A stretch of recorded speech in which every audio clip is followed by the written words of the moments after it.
Hello viewer, এখন আমি তোমাদের সঙ্গে পশ্চিমবঙ্গ মধ্যশিক্ষা পর্ষদের নবম শ্রেণীর প্রান্তিক প্রকাশনীর যে ভূগোল বই প্রাক মাধ্যমিক আধুনিক ভূগোল ও পরিবেশ রণজিৎ গড়াঙের এর চতুর্থ অধ্যায় অর্থাৎ আবহবিকা পঞ্চম অধ্যায়ে যে অনুশীলনী আছে সেই প্রশ্নগুলো সম্পর্কে তার উত্তর সম্পর্কে আমি এই ভিডিওতে আলোচনা করতে চলেছি। তো তোমরা একটু মন দিয়ে শোনো, তাহলেই কিন্তু এই উত্তরগুলো সম্পর্কে তোমরা ধারণা করতে পারবে। আর যদি ভিডিওটা তোমাদের ভালো লেগে থাকে তাহলে একটা লাইক দিও, বন্ধুদের সঙ্গে শেয়ার করো, আর চ্যানেলটা সাবস্ক্রাইব করে রাখো। তো চলো শুরু করা যাক। তাহলে দেখো পেজ নাম্বার 82তে তোমার দেওয়া আছে অনুশীলনী প্রশ্ন আবহবিকারের। তো 1 নম্বরে আছে তোমার সঠিক উত্তরটি নির্বাচন করো, প্রশ্ন মান 1। তো প্রথম যে প্রশ্নটা 1 নম্বর, নিম্নলিখিত কোন শব্দটি ক্ষয়ীভবনের সাথে যুক্ত? উত্তর হবে ঘ, আবহবিকার। 2 নম্বর, নিম্নলিখিত কোন শব্দটি পুঞ্জিত ক্ষয়ের সাথে যুক্ত? উত্তর হবে খ, অভিকর্ষ। 3 নম্বর আছে দেখো ধস এক ধরনের, উত্তর হবে গ, পুঞ্জিত ক্ষয়। 4 নম্বর, পুঞ্জিত ক্ষয়ের কারণে ক্ষয়ীভবনের মাত্রা, উত্তর হবে ঘ, কোনোটিই প্রযোজ্য নয়। 5 নম্বর, অভিকর্ষের টানে আবহবিকার গ্রস্ত পদার্থের নেমে আসা, উত্তর হবে তোমার ঘ, পুঞ্জিত ক্ষয়। 6 নম্বর, নগ্নিভবন ঘটে, উত্তর হবে ঘ, উল্লিখিত 3টি কারণেই। 7 নম্বর, শিলা ফাটার আওয়াজ পাওয়া যায় কোন আবহবিকার প্রক্রিয়ায়? উত্তর হবে খ, ক্ষুদ্র কণা বিসরণ। 8 নম্বর, নিম্নলিখিত কোন আবহবিকারের প্রক্রিয়াটি মরুভূমি অঞ্চলে সবচেয়ে বেশি ঘটে? উত্তর হবে ক, ক্ষুদ্র কণা বিসরণ। 9 নম্বর, আন্টার্কটিকা অঞ্চলে নিম্নলিখিত কোন আবহবিকারের প্রক্রিয়া সবচেয়ে বেশি ঘটে? উত্তর হবে ক, তুষারের কার্য। 10 নম্বর, চুনাপাথর অঞ্চলে কোন রাসায়নিক আবহবিকারের প্রাধান্য বেশি? উত্তর হবে ঘ, অঙ্গার যোজন। 11 নম্বর, জারণ প্রক্রিয়া সবচেয়ে বেশি কার্যকরী হয় নিম্নলিখিত কোন খনিজে? উত্তর হবে ঘ, লোহা। 12 নম্বর, নিম্নলিখিত কোন জলবায়ু অঞ্চলে রাসায়নিক আবহবিকার সর্বাধিক ঘটে? উত্তর হবে ক, নিরক্ষীয় জলবায়ু অঞ্চলে। তারপরে দেখো 13 নম্বর, ক্রান্তীয় মরু জলবায়ুতে কোন প্রকার আবহবিকার সর্বাধিক গুরুত্বপূর্ণ? উত্তর হবে ক, যান্ত্রিক আবহবিকার। 14 নম্বর, নিম্নলিখিত কোন স্তরটি এলুভিয়েটেড স্তর? উত্তর হবে ক, এ। 15 নম্বর, ল্যাটেরাইট মাটির সৃষ্টি হয় তোমার, উত্তর হবে ক, ক্রান্তীয় জলবায়ুতে। 16 নম্বর, মৃত্তিকার এ স্তর থেকে বি স্তরে পদার্থের অপসারণ হলো, উত্তর হবে গ, ইলুভিয়েশন। এরপরে দেখো আছে সঠিক উত্তরটির পাশে সু অর্থাৎ শুদ্ধ এবং ভুল উত্তরটির পাশে অসু অর্থাৎ অশুদ্ধ। তো 1 নম্বর দেখো আছে আবহবিকার একটা গতিশীল প্রক্রিয়া, এটা অশুদ্ধ। 2 নম্বর, নদীর ক্ষয় একটি ক্ষয়ীভবন প্রক্রিয়া, এটা শুদ্ধ। 3 নম্বর, পুঞ্জিত ক্ষয় একটি ক্ষয়ীভবন প্রক্রিয়া, শুদ্ধ। 4 নম্বর, হিমালয় অঞ্চলে বর্ষাকালে ধস বেশি নামে, এটা শুদ্ধ। 5 নম্বর, অতি উচ্চ পার্বত্য অঞ্চলে তুষারের কার্যে যান্ত্রিক আবহবিকার ঘটে, এটা শুদ্ধ। 6 নম্বর, অতি শীতল জলবায়ুতে রাসায়নিক আবহবিকারের মাত্রা খুব বেশি, এটা অশুদ্ধ। 7 নম্বর, অ্যাসিড বৃষ্টির প্রভাবে শিলায় রাসায়নিক আবহবিকার ঘটে, এটা শুদ্ধ। 8 নম্বর, মৃত্তিকা উৎপত্তির প্রাথমিক পর্যায়ে রেগোলিথ সৃষ্টি হয়, এটা শুদ্ধ। 9 নম্বর, ইলুভিয়েশন প্রক্রিয়া মৃত্তিকার এ স্তরে কার্যকর হয়, এটা অশুদ্ধ। 10 নম্বর, বৃক্ষচ্ছেদন মৃত্তিকা ক্ষয়ের অন্যতম কারণ, এটা শুদ্ধ। এরপর দেখা আছে উপযুক্ত শব্দ বসিয়ে শূন্যস্থান পূরণ করো, প্রশ্নমান 1 নম্বর আছে ক্ষয়ীভবনের সঙ্গে ড্যাশ শব্দটি অত্যন্ত জড়িত, উত্তর হবে আবহবিকার। 2 নম্বর, আবহবিকার একটা স্থিতিশীল প্রক্রিয়া কিন্তু ক্ষয়ীভবন একটা ড্যাশ প্রক্রিয়া, উত্তর হবে গতিশীল প্রক্রিয়া। 3 নম্বর, পর্বতের পাদদেশে শিলাখণ্ড গঠিত ভূমিরূপ হলো ড্যাশ, উত্তর হবে স্ক্রিওটেলাস। 4 নম্বর, শিলা আওয়াজ করে ফেটে ক্ষুদ্র ক্ষুদ্র খণ্ডে পরিণত হয় যান্ত্রিক আবহবিকারের ড্যাশ প্রক্রিয়ার মাধ্যমে, উত্তর হবে ক্ষুদ্র কণা বিসরণ। 5 নম্বর, কাস্ট অঞ্চলে রাসায়নিক আবহবিকারের ড্যাশ প্রক্রিয়া সবচেয়ে বেশি ঘটে, উত্তর হবে অঙ্গার যোজন। 6 নম্বর, রাসায়নিক আবহবিকারের ড্যাশ প্রক্রিয়ায় শিলায় মরচে পড়ে, উত্তর হবে জারণ। 7 নম্বর, মৃত্তিকা সৃষ্টির মূল উপাদান ড্যাশ, উত্তর হবে রেগোলিথ। 8 নাম্বার, মৃত্তিকার সূক্ষ্ম ফাঁক দিয়ে নিচের জল উপরে উঠে আসার প্রক্রিয়া হচ্ছে কৌশিক প্রক্রিয়া। 9 নাম্বার, ড্যাশ প্রক্রিয়ার মাধ্যমে জৈব পদার্থ হিউমাসে পরিণত হয়, উত্তর হবে হিউমিফিকেশন। 10 নাম্বার, বছরের পর বছর জমিতে একই ফসলের চাষ না করে ঘুরিয়ে ফিরিয়ে বিভিন্ন ফসলের চাষ হলো, উত্তর হবে শস্যাবর্তন। এরপর দেখো আছে স্তম্ভ মেলাও, প্রশ্নমান 1। প্রথমে কি আছে, ফাটল বরাবর শিলাখণ্ড খুলে আসা, এটা হবে তোমার ঘ অর্থাৎ পিণ্ড বিসরণ। তারপর দেখো আছে পেঁয়াজের খোসার মতো শিলা খুলে যাওয়া, এটা হবে গ শল্ক মোচন। তারপরে দেখো আছে পিস্তল থেকে গুলি ছোড়ার আওয়াজ, এটা হবে খ ক্ষুদ্র কণা বিসরণ। তারপরে 4 নাম্বার, জল বরফ হলে চাপ সৃষ্টি, এটা হবে ক তুষারের কার্য। তারপর দেখো অ্যানহাইড্রাইট থেকে জিপসাম, এটা হবে চ জলযোজন। 6 নাম্বার, চুনাপাথর থেকে ক্যালসিয়াম বাইকার্বনেট, এটা হবে ইও অঙ্গার যোজন।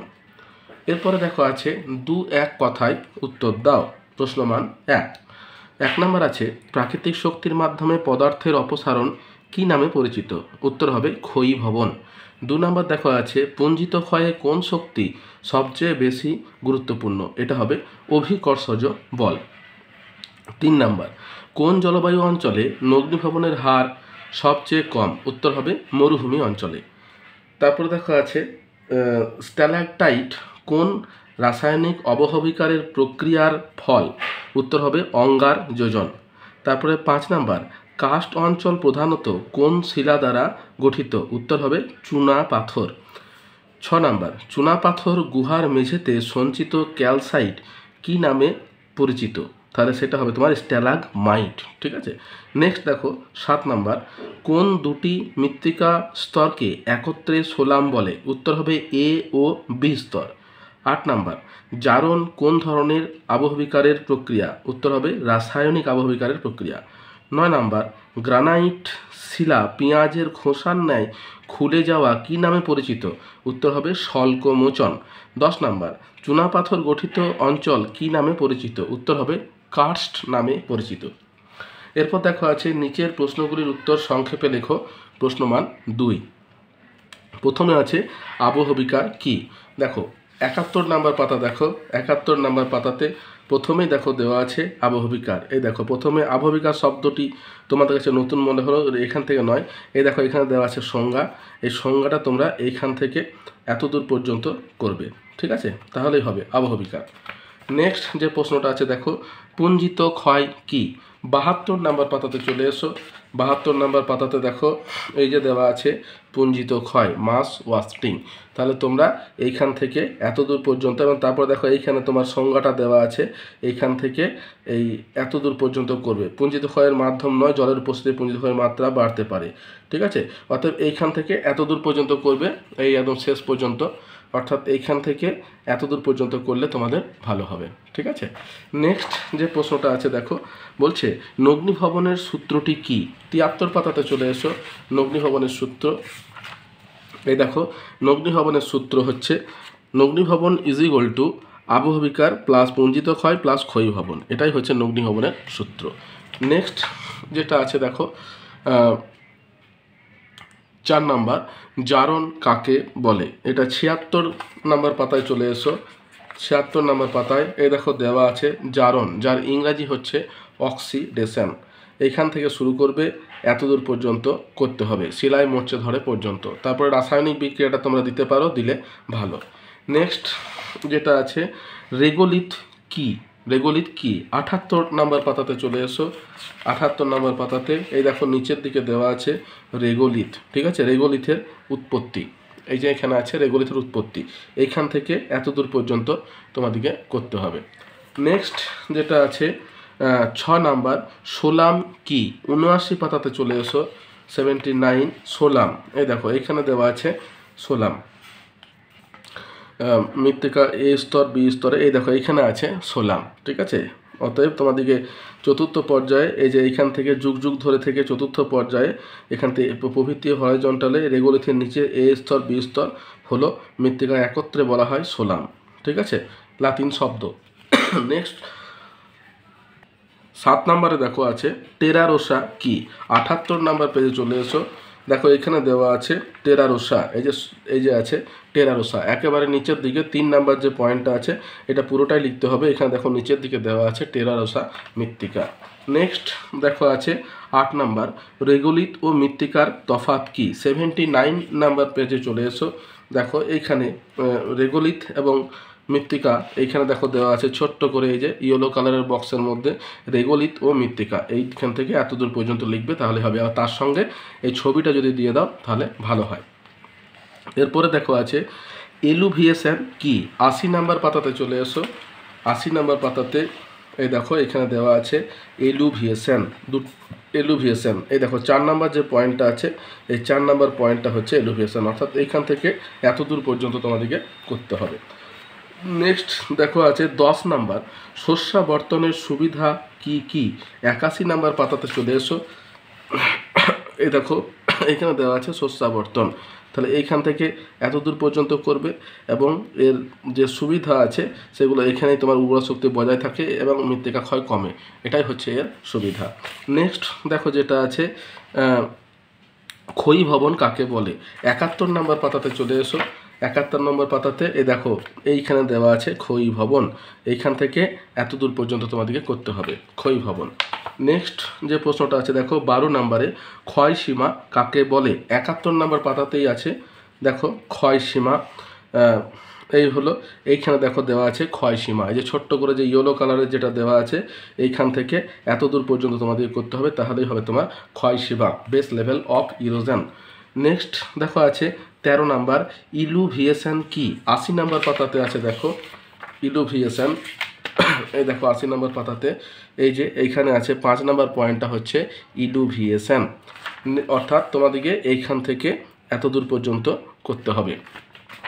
এরপরে দেখো আছে ইলুভিয়েশন হলো, এরপরে 14 নম্বরে আছে তোমার কাস্ট অঞ্চল কাকে বলে। 76 নাম্বার পাতাতে চলে এসো, 76 নাম্বার পাতাতে কাস্ট অঞ্চল, এই দেখো এখানে চলে এসো, এই দেখো দেওয়া আছে কাস্ট অঞ্চল, ঠিক আছে, এই বক্সের মধ্যে এই যে দেওয়া আছে কাস্ট অঞ্চল, তাহলে এইখান থেকে শুরু করে এতদূর পর্যন্ত তোমাদেরকে লিখতে হবে।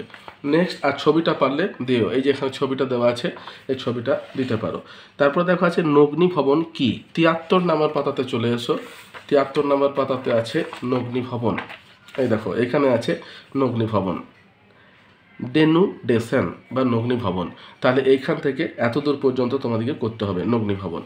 নেক্সট দেখো যেটা আছে সংক্ষেপে ব্যাখ্যা করো প্রশ্নমান 3, তাহলে 3 নম্বর প্রশ্নের প্রথম 1 নম্বরে কি আছে পুঞ্জিত ক্ষয় কেন হয়। 72 পাতাতে চলে এসো, 72 পাতাতে এই দেখো পুঞ্জিত ক্ষয় কেন ঘটে, এই যে দেখো এখানে দেওয়া আছে ছোট্ট করে, এবং তার সঙ্গে এই ছবিটাও কিন্তু তোমাদেরকে দিতে হবে, এই ছবিটার মাধ্যমে কিন্তু সায়েন্টিফিক্যালি বোঝানো আছে যে কীভাবে পুঞ্জিত ক্ষয়টা হয়ে থাকে, তাহলে এইখান থেকে এতদূর পর্যন্ত তোমাদেরকে লিখতে হবে আর ছবিটা অবশ্যই দিতে হবে। তারপরে দেখো আছে পুঞ্জিত ক্ষয় ও ক্ষয়ী ভবনের পার্থক্য কী। 73 নম্বর পাতাতে দেখো আছে পুঞ্জিত ক্ষয় এবং ক্ষয়ী ভবনের মধ্যে পার্থক্য, টোটাল তোমার 5টা পার্থক্য দেওয়া আছে, এই 5টা পার্থক্যই তোমরা লিখবে। এই দিকে যে ভিত্তি দেওয়া আছে এইটা তোমরা বাদ দিতে পারো, এই দুটো লিখলেই কিন্তু তোমাদের হবে। নেক্সট যেটা দেওয়া আছে দেখো শিলাই মরচে পড়ে কেন। 76 নাম্বার পাতাতে চলে এসো, দেখো 76 পাতাতে যে জারণ দেওয়া আছে বা অক্সিডেশন, এটাই হচ্ছে তোমার শিলাই মরচে পড়ার কারণ, তাহলে এই জারণটা তোমাকে একদম পুরো এইখান থেকে শুরু করে এই যে শিলাই মরচে ধরে এতদূর পর্যন্ত তোমাদেরকে লিখতে হবে। আর তার সঙ্গে যদি পারো এই যে কেমিক্যাল রিয়াকশানের যে সূত্রটা ইয়েটা দেওয়া আছে এটাও কিন্তু তোমরা দিতে পারো।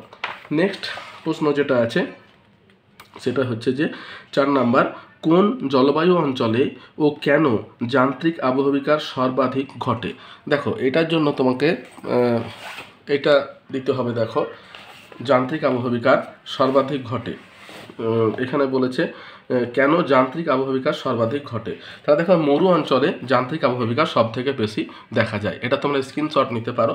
3টে কারণ আছে, একটা হচ্ছে উষ্ণতার প্রসার বেশি, বৃষ্টিপাতের স্বল্পতা আর অধিক ক্ষয়ী ভবন, তাহলে এইখান থেকে এতদূর পর্যন্ত কিন্তু তোমাদেরকে লিখতে হবে, ঠিক আছে, এগুলো পয়েন্টগুলো তোমার বিস্তৃতভাবে দেওয়া আছে, এটা তোমরা লিখবে। নেক্সট যেটা আছে সেটা হচ্ছে যে 5 নাম্বার যান্ত্রিক ও রাসায়নিক আবহবিকারের পার্থক্য কী। 77 নাম্বার পাতাতে চলে এসো, 77 নাম্বার পাতাতে তোমার যান্ত্রিক এবং রাসায়নিক আবহবিকারের 3টে পার্থক্য আছে, এই 3টে পার্থক্যই তোমরা করবে। নেক্সট যেটা আছে দেখো, রেগোলিথ থেকে মৃত্তিকা কিভাবে সৃষ্টি হয়। 79 নাম্বার পেজে চলে এসো। রেগোলিথ থেকে মৃত্তিকার উৎপত্তি, এই দেখো একদম শেষের দিকে দেওয়া আছে দেখো মৃত্তিকার উৎপত্তি। তাহলে এইখান থেকে শুরু করতে হবে, এই 1 নাম্বার 2 নাম্বার, তারপরে দেখো পরবর্তী পাতাতে কৌশিক প্রক্রিয়া, এতদূর পর্যন্ত কিন্তু তোমাদেরকে করতে হবে। এটাই হচ্ছে তোমার মৃত্তিকা সৃষ্টির প্রক্রিয়া বা তোমার রেগোলিথ থেকে মৃত্তিকা সৃষ্টির প্রক্রিয়া, অর্থাৎ এইখান থেকে এতদূর পর্যন্ত তোমাদের করতে হবে। নেক্সট যে প্রশ্নটা আছে দেখো, বলছে 7 নাম্বার, মাটি কোন কোন পদ্ধতিতে ক্ষয় হয়। 80 নাম্বার পাতাতে এসো। দেখো মৃত্তিকা ক্ষয় কোন কোন পদ্ধতিতে হয়ে থাকে, দেখো মাটি কোন কোন পদ্ধতিতে ক্ষয় হয়। এখানে দেখো এই প্রবহমান জলধারা, তারপর এখান থেকে 81 পাতাতে চলে এসো। 2 নম্বরে 81 পাতাতে নিচের দিকে দেখো আছে বায়ুর মাধ্যমে ক্ষয়। এরপর 81 পাতাতে চলে এসো 3 নাম্বার হিমবাহের ক্ষয়, সমুদ্র তরঙ্গ ক্ষয়। অতএব এত দূর পর্যন্ত তোমাদেরকে করতে হবে, ঠিক আছে, মৃত্তিকা ক্ষয়ের কারণ। এবার দেখো আছে মৃত্তিকা কোন কোন পদ্ধতিতে ক্ষয় হয়। এবার 8 নাম্বার দেখো আছে ক্ষুদ্র কণা বিসরণ প্রক্রিয়া কিভাবে ঘটে। 74 নাম্বার পাতাতে চলে এসো। ক্ষুদ্র কণা বিসরণ, এই দেখো 74 নাম্বার পাতা। এখানে দেখো দেওয়া আছে নিচের দিকে ক্ষুদ্র কণা বিসরণ, গ্র্যানুলার ডিসেন্টিগ্রেশন, এই দেখো 3 নাম্বারে। অতএব এইখান থেকে তোমাদেরকে লিখতে হবে, এইখান থেকে একেবারে পরবর্তী পাতাতে কোন শিলায় ঘটে, এই এতদূর পর্যন্ত তোমাদেরকে করতে হবে, ঠিক আছে। নেক্সট প্রশ্ন যেটা আছে সেটা হচ্ছে তোমার ক্ষুদ্রকণা বিসরণের পরে 9 নাম্বারে আছে তোমার জৈব আবহবিকার প্রক্রিয়া বলতে কি বোঝো। 77 নাম্বার পাতাতে চলে এসো। 77 নাম্বার পাতাতে দেখো এই যে জৈব আবহবিকার, জৈব আবহবিকার দেখো উদ্ভিদের মাধ্যমে, প্রাণীর মাধ্যমে, মানুষের মাধ্যমে। এইখান থেকে তোমাকে শুরু করতে হবে এবং একেবারে 78 পাতাতে তোমার এই আবহবিকার, জলবায়ু, এগুলোর মাধ্যমে এই এতদূর পর্যন্ত তোমাদেরকে, এই এতদূর পর্যন্ত আবহবিকার ঘটায় পর্যন্ত তোমাদেরকে করতে হবে, এই আবহবিকার ঘটে পর্যন্ত, অর্থাৎ 78 পাতার এই এতদূর পর্যন্ত তোমাদেরকে করতে হবে। নেক্সট যে প্রশ্নটা আছে সেটা হচ্ছে যে জৈব আবহবিকারের পরে আছে 10 নাম্বার আবহবিকারের ফলাফল লেখো। 78 নাম্বার পাতাতে চলে এসো। এখানে নিচের দিকে দেখো দেওয়া আছে আবহবিকারের ফলাফল, পেয়েছো দেখতে। এখানে এই যে এইখান থেকে শুরু করতে হবে এবং 78 পাতার পরে 79 পাতাতে চলে আসবে। 79 পাতাতে দেখো 5 নাম্বার পর্যন্ত, অর্থাৎ এতদূর পর্যন্ত তোমাদেরকে করতে হবে, ঠিক আছে, আবহবিকারের ফলাফল। এরপর দেখো রচনাধর্মী প্রশ্নাবলী। রচনাধর্মী প্রশ্নাবলীর মধ্যে প্রথম 1 নাম্বার আছে উষ্ণতার তারতম্যে যান্ত্রিক আবহবিকার কিভাবে ঘটে। 74 পাতাতে চলে এসো।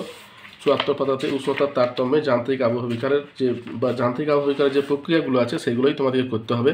দেখো এখানে দেখো দেওয়া আছে উষ্ণতার পার্থক্যজনিত কারণে, এই যে তোমার 74 পাতাতে এই যে দেখো আছে যান্ত্রিক আবহবিকারের বিভিন্ন প্রক্রিয়া, তার ঠিক নিচেই দেখো লেখা আছে উষ্ণতার পার্থক্যজনিত কারণে যান্ত্রিক আবহবিকার বিভিন্নভাবে ঘটে। এবার এই প্রক্রিয়াগুলো তোমাকে করতে হবে। প্রস্তরচায়ী খণ্ডীকরণ, 2 নাম্বার স্বল্পমোচন, 3 নাম্বার আছে তোমার ক্ষুদ্র কণা বিসরণ, তারপরে 75 পাতাতে তোমার 4 নাম্বার আছে তোমার তুষারের কার্যে যান্ত্রিক আবহবিকার বা বরফ কেলাস আবহবিকার। হ্যাঁ, এবার তোমার এতদূর পর্যন্ত তোমাদেরকে করতে হবে। তবে শোনো, বেশি বড় করো না, ছোট ছোট করে চেষ্টা করবে। আর ছবিগুলো অবশ্যই তোমরা দেওয়ার চেষ্টা করবে, ঠিক আছে। প্রথমে একটা সংজ্ঞা দেবে, 2-4টে বৈশিষ্ট্য দেওয়ার চেষ্টা করবে কোন জলবায়ুতে ঘটে, আর তোমার ছবি, এরকম করে এই যে 4টে প্রক্রিয়া আছে, এই 4টে প্রক্রিয়া তোমরা বর্ণনা করবে, তাহলেই কিন্তু হবে। এরপর দেখো যেটা আছে যে 2 নাম্বার প্রস্তরচায়ী খণ্ডীকরণ ও স্বল্পমোচন প্রক্রিয়া চিত্রসহ ব্যাখ্যা করো। তাহলে এটা তোমার 74 পাতাতেই এই দুটো প্রক্রিয়া তোমাকে বর্ণনা করতে বলছে, এই যে প্রস্তরচায়ী খণ্ডীকরণ আর এটা হচ্ছে স্বল্পমোচন, অর্থাৎ ইংরেজিতে হচ্ছে ব্লক ডিসইন্টিগ্রেশন, প্রস্তরচায়ী খণ্ডীকরণ, আর স্বল্পমোচন হচ্ছে তোমার এক্সফোলিয়েশন। তাহলে এইখানে দেখো ছবিটা দেওয়া আছে, আর এইটা হচ্ছে তোমার প্রস্তরচায়ী খণ্ডীকরণের, তাহলে ছবিটা দেবে আর এইখান থেকে এতদূর পর্যন্ত তোমরা লেখার চেষ্টা করবে। নেক্সট যে প্রশ্নটা আছে দেখো 3 নাম্বার তুষারের কার্যে যান্ত্রিক আবহবিকার কিভাবে ঘটে। 75 নাম্বার পাতাতে চলে এসো। দেখো এখানে তুষারের কার্যে যান্ত্রিক আবহবিকার, এই যে 4 নাম্বার যে প্রক্রিয়াটা দেওয়া আছে দেখো এইখানে আছে তুষারের কার্যে যান্ত্রিক আবহবিকার বা বরফ কেলাস আবহবিকার। তাহলে এখান থেকে শুরু করে তোমাদেরকে এতদূর পর্যন্ত তোমাদেরকে কিন্তু করতে হবে। নেক্সট প্রশ্ন দেখো আছে 4 নাম্বার রাসায়নিক আবহবিকারের প্রধান প্রক্রিয়াগুলির নাম লিখে দুই প্রকার প্রক্রিয়ার ব্যাখ্যা দাও। তাহলে 71 নম্বর পাতাতে তোমরা চলে এসো, দেখো এখানে সমস্ত রাসায়নিক আবহবিকারের প্রক্রিয়াগুলো দেওয়া আছে। 71 তো সরি 75 পাতার একেবারে নিচের দিকে চলে এসো, দেখো এই যে খ আছে রাসায়নিক আবহবিকার, এবং এইখান থেকে শুরু করে প্রত্যেকটা প্রক্রিয়া তোমরা লিখে দেবে নামগুলো, অর্থাৎ অঙ্গারযোজন, জারণ, জলযোজন, আর্দ্র বিশ্লেষণ, দ্রবণ, এবং এর মধ্যে দুটো প্রক্রিয়া অর্থাৎ অঙ্গারযোজন এবং জারণ, এই দুটো তোমরা ব্যাখ্যা করে দেবে। ঠিক আছে, তাহলে সবগুলোই লিখবে আর শুধুমাত্র দুটোর ব্যাখ্যা দেবে, তাহলেই হবে। এরপরে দেখো আছে 5 নাম্বার, অঙ্গারযোজন এবং জারণ প্রক্রিয়া কিভাবে কার্যকরী হয়। অতএব এইটাই তোমাদেরকে লিখতে হবে, অঙ্গারযোজন এবং জারণ প্রক্রিয়া কিভাবে কার্যকর হয়। 76 নম্বর পাতাতে দেখো আছে, এখানে আছে অঙ্গারযোজন আর এইখানে আছে জারণ। এইখান থেকে এত দূর পর্যন্ত তোমাদেরকে করতে হবে এবং রাসায়নিক বিক্রিয়াগুলো কিন্তু দেবে। ঠিক আছে, তাহলেই কিন্তু তোমার এই বিক্রিয়াটা পরিষ্কারভাবে ফুটে উঠবে। এরপর দেখো আছে 6 নাম্বার, জৈব আবহবিকার কিভাবে ঘটে। 77 পাতাতে চলে এসো, জৈব আবহবিকার। এই দেখো জৈব আবহবিকার। তো এই জৈব আবহবিকার দেখো 3টে মাধ্যমে, উদ্ভিদের মাধ্যমে, প্রাণীর মাধ্যমে এবং মানুষের মাধ্যমে। 77 পাতাটা পুরোটাই করতে হবে এবং 78 পাতা পর্যন্ত চলে আসবে এবং এই এত দূর 5 নাম্বার পয়েন্ট পর্যন্ত, অর্থাৎ এই এত দূর পর্যন্ত তোমাদেরকে করতে হবে। ঠিক আছে, নেক্সট দেখো যেটা আছে 7 নাম্বার, মানুষ আবহবিকারে কিভাবে অংশগ্রহণ করে। 77 পাতাতে দেখো মানুষ আবহবিকারে কিভাবে অংশগ্রহণ করে, অর্থাৎ এই জৈব আবহবিকারের মধ্যে 3 নাম্বার যে পয়েন্টটা আছে মানুষের মাধ্যমে আবহবিকার। তাহলে এইখান থেকে শুরু করে একেবারে 78 পাতাতে একদম পুরো এই এত দূর পর্যন্ত তোমাদেরকে করতে হবে। 78 পাতাতে এই এত দূর পর্যন্ত, তারপর দেখো এই এত দূর পর্যন্ত তোমাদেরকে করতে হবে। তাহলে মানুষের ভূমিকাটা আবহবিকারে লেখা হবে। এরপর দেখো আছে 8 নাম্বার, মাটি কোন কোন পদ্ধতিতে ক্ষয় হয়। 80 নাম্বার পাতাতে এসো, মাটি কোন কোন পদ্ধতিতে ক্ষয় হয়। এই দেখো মাটি কোন কোন পদ্ধতিতে ক্ষয় হয়, এখান থেকে শুরু করবে প্রবহমান জল, তারপরে 2 নাম্বার আছে বায়ুর মাধ্যমে ক্ষয়, 3 নাম্বার দেখো আছে এখানে হিমবাহ ক্ষয়, 4 নাম্বার সমুদ্র তরঙ্গ। এই এতদূর পর্যন্ত তোমাদেরকে করতে হবে। তারপর দেখো আছে মাটি ক্ষয়ের কারণগুলি ব্যাখ্যা করো। 81 নাম্বার পাতাতে এসো, মাটি ক্ষয়ের কারণ। এই দেখো এখানে দেওয়া আছে মাটি ক্ষয়ের কারণ, অর্থাৎ এইখান থেকে এই এত দূর পর্যন্ত তোমাদেরকে করতে হবে, অপসারণ ঘটায় পর্যন্ত 4টে কারণ দেওয়া আছে। এই 4টে কারণ তোমরা লিখে দেবে এবং তার ব্যাখ্যা দেবে। এবার দেখো সবশেষ প্রশ্ন আছে, মাটি সংরক্ষণ কিভাবে করা যায়। 81 নাম্বার পাতাতেই দেখো আছে মাটি সংরক্ষণের পদ্ধতি। মাটি সংরক্ষণের পদ্ধতি এই যে 1 নাম্বার 2 3 4 টোটাল তোমার 7 নাম্বার, তারপর 7 নাম্বারের মধ্যে আবার কতগুলো তোমার আছে, এবং এই এতদূর পর্যন্ত, অর্থাৎ 81 পাতার একেবারে শেষ পর্যন্ত এতদূর পর্যন্ত তোমাদেরকে করতে হবে। তাহলে মাটি সংরক্ষণের পদ্ধতি, এখানে টোটাল 7টা পদ্ধতি দিয়েছে। এই 7টা পদ্ধতি সম্পর্কে তোমরা বিস্তারিতভাবে লিখবে। তাহলে দেখো শেষ হলো। যদি আমার ভিডিওটা তোমাদের ভালো লেগে থাকে তাহলে একটা লাইক দিও, বন্ধুদের সঙ্গে শেয়ার করো আর চ্যানেলটা সাবস্ক্রাইব করে রাখো। আর যদি কোনো প্রশ্ন থাকে আমাকে কমেন্ট বক্সে কমেন্ট করো, আমি তোমাদের প্রশ্নের উত্তর দেওয়ার যথাসাধ্য চেষ্টা করব। তাহলে এতদূর পর্যন্তই, দেখা হচ্ছে পরের ভিডিওতে। ধন্যবাদ।